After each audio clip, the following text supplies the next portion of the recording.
आगे बढ़े, पितामह से कहा, पितामह हमको कुछ नीति की शिक्षा देनी थी। पितामह ने कहा कि जिस सभा में कोई अधर्म, अन्याय, अनीति किया जा रहा हो और वहां सक्षम, समर्थ, शक्तिशाली, प्रभावी व्यक्ति बैठा हो और वो अनीति करने वालों को ना रोके, तो जितना अधर्म, अनीति करने वालों को पाप लगता है उतना उस महापुरुष को भी पाप लगता है जो देखते हुए भी उसने मना नहीं किया। ये नीति जब पितामह भीष्म ने बताया तो द्रौपदी मुंह दबा के, छुपा के, बड़ी जोर से खिलखिला के हंस पड़ी। पितामह भीष्म ने कहा, पुत्री क्यों हंस रही हो? द्रौपदी ने कहा, पितामह ये नीति और कोई बताता तो अच्छा लगता, और जिस सभा में आप बैठे थे, आपका सामना करने वाला धरती में कोई सामना करने का साहस नहीं कर सकता, और आपके सामने बैठे बैठे और मेरे वस्त्र उतारने का प्रयास किया गया और आपने एक बार मना नहीं किया, तो क्या ये नीति आपके ऊपर लागू नहीं होती क्या? पितामह भीष्म ने बड़ा अच्छा उत्तर दिया, आप समझे। पितामह भीष्म ने कहा, पुत्री मैं इसलिए नहीं बोल पाया कि मैं दुर्योधन का अन्न खा रहा था, उसका धान्य खा रहा था, उसकी संपत्ति का सुख भोग रहा। जो अधर्मी, अन्यायी का धन खाए, किसी ने अनीति करके, लूट करके, चोरी करके धन इकट्ठा कर लिया हो और उसको आप उसका सुख भोगे, तो कहते हैं जो अधर्मी का अन्न खाएगा, उसकी संपत्ति का सुख भोगेगा, उसकी बुद्धि में भी ये विचार शक्ति नष्ट हो जाएगी और उसका साहस भी कमजोर पड़ जाएगा, वो कभी बोल नहीं पाएगा। मैंने दुर्योधन का धन खाया है, उसके सुख सुविधा संपत्ति में मैंने सुख भोगा है, इसलिए मैं रोक नहीं पाया। दूसरा एक बहुत तात्विक कारण है, ये भाव अगर ध्यान की एकाग्रता से समझें। पितामह भीष्म ने कहा कि मैंने दुशासन को, दुर्योधन को वस्त्र खींचने के समय इसलिए नहीं रोका कि मैं जानता था कि जो कृष्ण की भक्त हो, भगवान कृष्ण जिसके सहायक हो, उसकी मर्यादा कभी लुट नहीं सकती। संसार तरियावे एक तरफ, जिसके सदा सहायक के सौ, उसकी मर्यादा कभी लुट नहीं सकती। पितामह भीष्म ने कहा कि अगर मैं उस समय दुशासन को, दुर्योधन को रोक देता तो वो रुक जाते, लेकिन मैंने इसलिए नहीं रोका उनको कि मैं जानता था कि इसकी मर्यादा तो लुट सकती ही नहीं है। परंतु यदि ये साड़ी खोलना चाहेंगे, अगर एक बात ध्यान से समझना, महाभारत में कौन जीतेगा कौन हारेगा इसका फैसला तो यही हो गया निर्णय। कैसे हो गया? दुशासन के 10,000 हाथी का बल था और कहा, दुर्योधन ने कहा इस अबला की साड़ी खोल दो। 10,000 हाथी का बल रखने वाला एक महिला की साड़ी खोल रहा है और उसकी धोती साड़ी नहीं उतार पाया, जबकि द्रौपदी ने अपनी साड़ी नहीं पकड़ी थी। भगवान की पुकार करने के लिए ऐसे ऊपर हाथ उठा करके और हे केशव कहने के लिए हाथ उठा दिया था। इसका मतलब साड़ी को छोड़ दिया, लो खोल लो अगर खोल पाओ। माने अपनी साड़ी पकड़ने के लिए हाथ नहीं लगाया, हाथ उठा करके हे केशव, हा कृष्ण ये कहने के लिए हाथ उठा दिया और साड़ी को छोड़ दिया, खोल लो।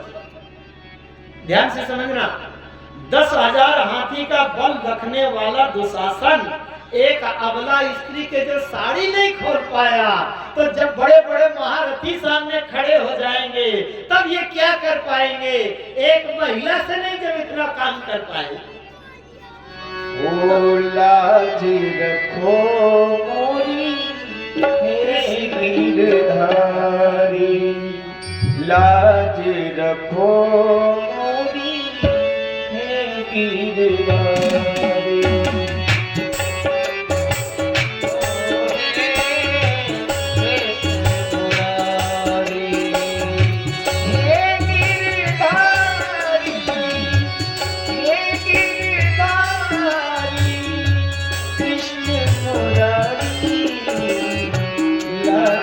रखो मोरी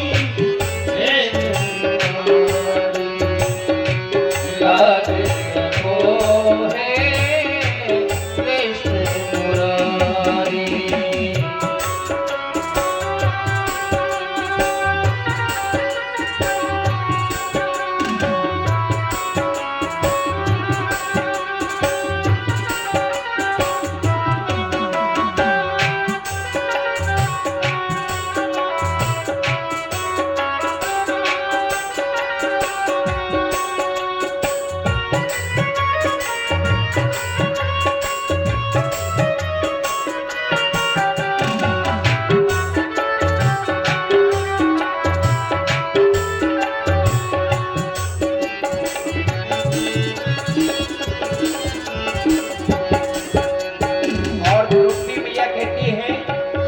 कहता है खुद को बरसाई, कहता है खुद को बरसाई, कहता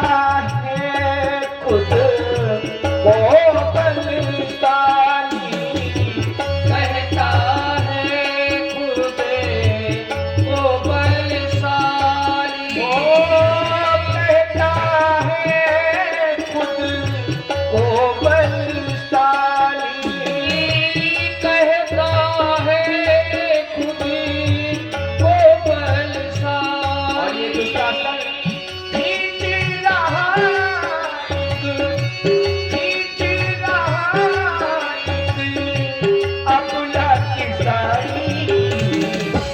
लाज रखो कृष्ण मुरारी, लाज रखो हे कृष्ण मुरारी। बोले बाकी बिहारी लाल की जय हो।